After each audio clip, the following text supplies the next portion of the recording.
biology. Today is our fifth lecture on life process chapter. जो हमारा आज का टॉपिक होगा रेस्पिरेशन.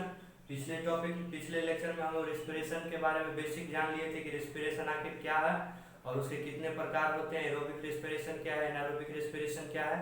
आज हम लोग रेस्पिरेशन इन एनिमल्स पढ़ेंगे. तो स्टार्ट करते हैं. Respiration in animals. तो एनिमल्स हमारे धरती पे होते हैं, पानी में रहते हैं और एक धरती पे रहते हैं. तो जो पानी में रहने वाले जानवर होते हैं, ऑर्गेनिज्म होते हैं, उनको हम लोग क्या बोलते हैं, एक्वाटिक एनिमल्स. और जो धरती पे रहते हैं उसको हम लोग क्या बोलते हैं, टेरेस्टेरियल एनिमल्स. तो एक्वाटिक एनिमल्स जो होते हैं वो सांस ऑक्सीजन जो लेते हैं वो वाटर से लेते हैं. पानी में जो ऑक्सीजन मिला हुआ होता है उसी से वो सांस लेते हैं, ऑक्सीजन ले लेते हैं. और टेरेस्टेरियल एनिमल्स जो है वो ऑक्सीजन कहाँ से लेते हैं, एटमॉस्फेयर से लेते हैं. तो हम लोग स्टार्ट करते हैं. Aquatic animals take oxygen from water. जो भी ऑक्सीजन वाटर मॉलिक्यूल्स में रहते हैं उनसे वो ऑक्सीजन ले लेते हैं. फिश मछली, ये है एक्वाटिक एनिमल्स. हम लोग जानते हैं जो मछली कहाँ रहते हैं, पानी में रहता है. तो ये जो है इनके पास एक रेस्पिरेटरी ऑर्गन होते हैं जिसको हम लोग गिल्स बोलते हैं. गिल्स के द्वारा ये ऑक्सीजन लेते हैं. तो ये ऑक्सीजन कैसे लेते हैं, जैसे मान लीजिए कि मुंह में पानी लिए, ठीक, मुंह में पानी लिया तो ये पानी गिल्स की ओर जाता है. ठीक, जैसे ये मछली है, मान लीजिए मछली है और यहाँ गिल्स है. तो ये पानी यहाँ गिल्स के तक गया और गिल्स में क्या होता है, फिल्ट्रेशन हो जाता है. वहां से जो भी ऑक्सीजन सब्सटेंस होते हैं वो गिल्स द्वारा ब्लड द्वारा कहाँ चला जाता है, सेल्स में चला जाता है. और जो भी बचा हुआ मटेरियल है तो वो गिल्स द्वारा शरीर से बाहर हो जाता है. तो सांस ये लेते कैसे हैं, पानी गया मुंह में, मुंह से कहाँ गया, गिल्स की तरफ गया. और गिल्स के पास जाके क्या होता है, गिल्स क्या करता है कि ऑक्सीजन ले लेता है और ब्लड द्वारा सेल में भेज देता है. और वहां से जो भी बचा कुचा वो गिल्स द्वारा शरीर से बाहर निकाल देता है. तो इस तरह का प्रोसेस फिश में होता है. ब्रीथिंग रेट फास्ट होता है क्योंकि हम लोग जानते हैं कि एटमॉस्फेयर में ऑक्सीजन का मात्रा ज्यादा होता है और वाटर में कम होता है. इसीलिए अपने शरीर को सफिशिएंट अमाउंट ऑफ ऑक्सीजन देने के लिए फिश क्या करता है कि ब्रीथिंग रेट फास्ट किए हुए रहता है. मतलब जल्दी जल्दी सांस लेता है और जल्दी जल्दी पानी मुंह में लेता है ताकि जल्दी जल्दी पानी गिल्स के पास जाए और वहां से जल्दी जल्दी ऑक्सीजन कहाँ जाए, शरीर में जाए, सेल्स में जाए. इसीलिए फिश का जो ब्रीथिंग रेट होता है फास्ट होता है. या फिर जो भी एक्वेटिक एनिमल्स होते हैं उनका ब्रीथिंग रेट क्या होता है, फास्ट होता है. उसके बाद terrestrial animals take oxygen from atmosphere. वैसे ऑर्गेनिज्म जो ऑक्सीजन कहाँ से लेते हैं, एटमॉस्फेयर में से. तो हम लोग पढ़ेंगे ह्यूमन के बारे में. और ह्यूमन का रेस्पिरेटरी ऑर्गन क्या होता है, लंग्स होता है. इसी के द्वारा क्या करते हैं ह्यूमन बीइंग्स, सांस लेते हैं. Respiratory organ. Oxygen amount is low in water. हम लोग बताएं कि ऑक्सीजन का जो अमाउंट होता है वाटर में क्या होता है, लो होता है as compare to atmosphere. Atmosphere से कंपेरिजन करेंगे तो ऑक्सीजन का लेवल एटमॉस्फेयर में ज्यादा होगा और कहाँ कम होगा, वाटर में. एक और पॉइंट है एटीपी. जब रेस्पिरेशन प्रोसेस होता है तो उस समय एनर्जी रिलीज होता है.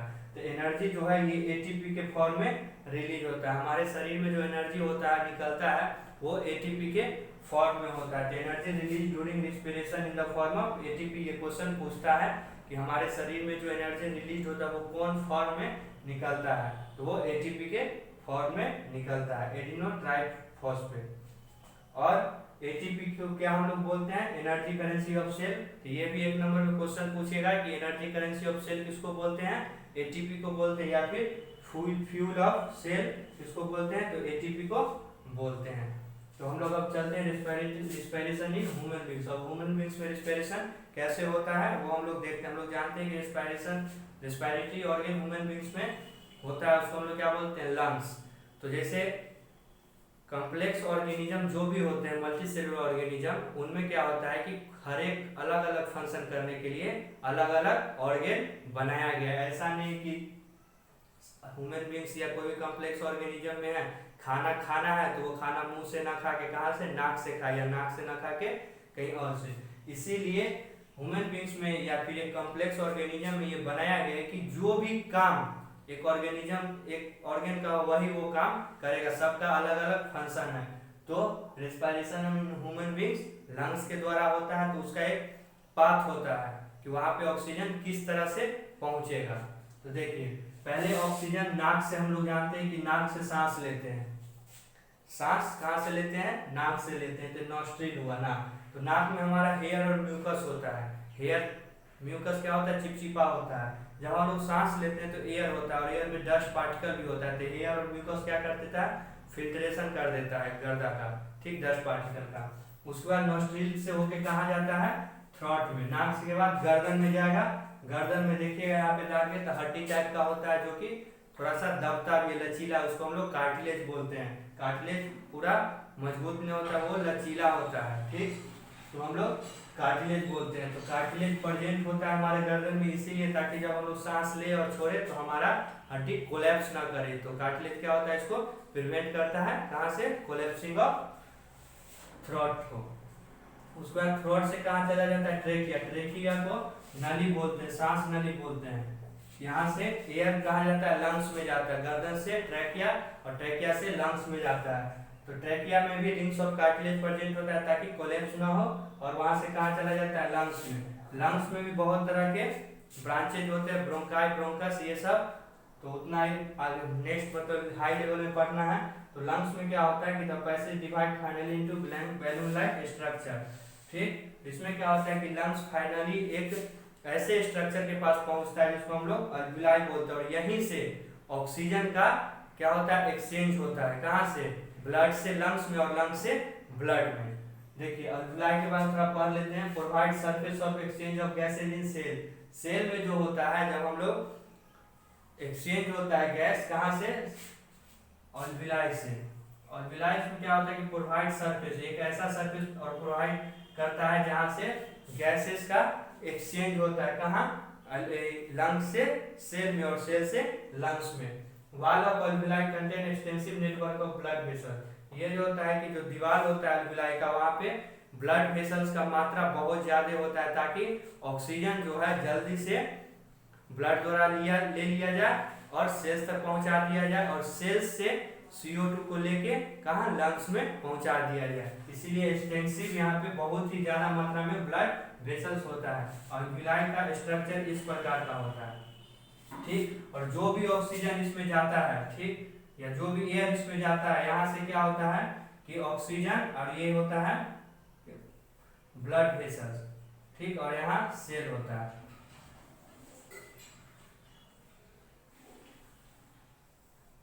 और यहाँ सेल होता है। यही ब्लड वेसल से डिफ्यूजन होकर सेल में चला जाता है, और यहाँ से कहाँ चला जाता है? ब्लड वेसल में। ब्लड वेसल से क्या हो जाता है? अल्विलाई में जाके लंग से CO2 बाहर निकल जाता है। ये हमारा रिस्पिरेशन इन ह्यूमन बींग्स हुआ। तो आज का, और उसके बाद एक और टॉपिक, तो चलिए एक चीज और हम लोग देख लेते हैं कि जब हम लोग सांस लेते हैं तो उस समय क्या क्या होता है। तो जब हम लोग सांस लेते हैं तो हमारा रिब जो होता है लिफ्ट करता है ऊपर की ओर। डायफ्राम जो होता है फ्लैट होता है, मतलब डायफ्राम जो होता है डोम शेप का होता है, इस तरह का शेप का होता है। लेकिन जब हम लोग सांस लेते हैं उस समय डायफ्राम फ्लैट होके इस शेप का हो जाता है। उसके बाद चेस्ट बिकम लार्ज, जब लिफ्ट रिब्स जो है ऊपर की तरफ लिफ्ट हो जाता है और डायफ्राम नीचे की तरफ जाता है, तो छाती ऐसे हो जाता है, इस टाइप का हो जाता है। तो हमारा चेस्ट कितना बड़ा हो जाता है। और CO2 जो होता है हमारे बॉडी से लंग्स में आ जाता है, और ऑक्सीजन जो हम सांस लेते हैं वो हमारे अल्विलाई से कहाँ चला जाता है? ब्लड टू सेल, ब्लड से जाके कहाँ चला जाता है? सेल में चला जाता है। तो ये हमारा है एक प्रोसेस कि जब हम लोग सांस लेते हैं तो उस समय क्या होता है। उसके बाद है ब्रीदिंग साइकिल। ब्रीदिंग साइकिल एक तरह का प्रोसेस होता है। उसमें क्या होता है कि सांस लेते हैं, छोड़ते हैं, फिर रेसिडुअल वॉल्यूम हमारे ब्लड तक जाता है, और फिर सांस लेते हैं और छोड़ते हैं, उसको हम लोग ब्रीदिंग साइकिल बोल लेते हैं। एक बार समझ लीजिए। When air is taken, जब हम लोग सांस लिए, and let out, जब हम लोग छोड़े, the lungs contain a residual volume, जब हम लोग सांस लिए छोड़ने के बाद कुछ ऑक्सीजन हमारे लंग्स में रह जाता है, जिसको हम लोग बोलते हैं residual volume of air, so that there is sufficient time for oxygen to be absorbed and CO2 to be released। इसका मतलब यह है कि रेसिडुअल वॉल्यूम का काम क्या होता है कि जैसे देखिए, सांस लिए, सांस छोड़े, फिर सांस छोड़ने के बाद जब हम लोग सांस लेते हैं तो उस सांस छोड़ने और सांस लेने के बीच में एक समय होता है, गैप होता है, उस गैप में हम लोग को शरीर में तो ऑक्सीजन कंटिन्यू चाहिए, तो उस गैप में क्या होता है कि रेसिडुअल वॉल्यूम ऑफ एयर क्या करता है, वो ब्लड में चला जाता है। तो फिर हम लोग जब सांस छोड़ते हैं और फिर लेते हैं तो उस समय क्या होता है कि ऑक्सीजन फिर एब्जॉर्ब होता है और CO2 रिलीज होता है। तो यही प्रोसेस को हम लोग ब्रीदिंग साइकिल बोल लेते हैं। जैसे देखिए ऑक्सीजन हम लोग लिए, ठीक, CO2 छोड़े, तो फिर ऑक्सीजन जब लेंगे तो इसके बीच में कुछ समय होगा, ठीक, तो कुछ समय लगेगा, तो इस टाइम जो है इस समय में रेसिडुअल वॉल्यूम यहाँ पे होता है, जो कि बहुत मतलब पहले से ही कंटेन रहता है। रेसिडुअल वॉल्यूम हमारे बॉडी में रह जाता है, तो यही रेसिडुअल वॉल्यूम उस समय तक क्या करेगा कि अपना ऑक्सीजन क्या करेगा कि ब्लड में भेज देगा और ब्लड से कहाँ चला जाएगा, सेल में चला जाएगा, ठीक। और फिर जब ऑक्सीजन हम लोग फिर लेंगे तो उस समय क्या होगा कि ऑक्सीजन से जो भी रेसिडुअल वॉल्यूम हमारे बॉडी में आया था वो यहाँ से कंप्लीट हो जाएगा। तो इसी पूरा साइकिल को हम लोग क्या बोलते हैं, ब्रीदिंग साइकिल। और ब्रीदिंग क्या होता है, एक तरह का प्रोसेस होता है सांस लेने और सांस छोड़ने का। अगला है फिर एक पॉइंट है जिसमें क्या है, रेस्पिरेटरी पिगमेंट। एक नंबर से क्वेश्चन पूछता है, एक नंबर में रेस्पिरेटरी पिगमेंट। तो हम लोग हेमोग्लोबिन को कहते हैं। हेमोग्लोबिन कहाँ प्रेजेंट होता है, आरबीसी में।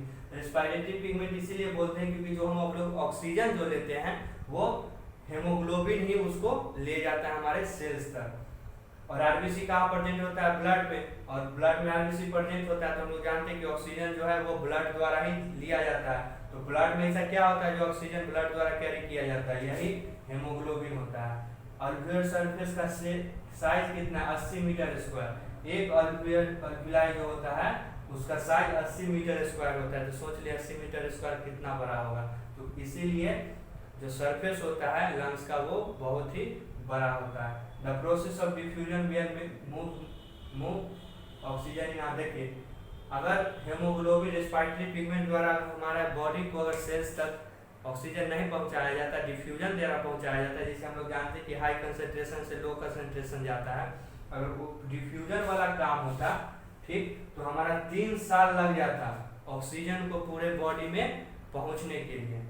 तो उस समय तक तो आदमी मर ही जाएगा। इसीलिए हेमोग्लोबिन के मदद से हमारे ब्लड से ऑक्सीजन सेल्स तक पहुंचाया जाता है। अगर वही डिफ्यूजन के प्रोसेस से करा जाता तो 3 साल लगता पूरे बॉडी में ऑक्सीजन पहुंचाने के लिए। तो हमारा आज लेक्चर यहाँ पे रेस्पिरेटरी खत्म होता है। अगला लेक्चर में हम ट्रांसपोर्टेशन के बारे में पढ़ेंगे। तब तक इसको रिवाइज करते रहिए।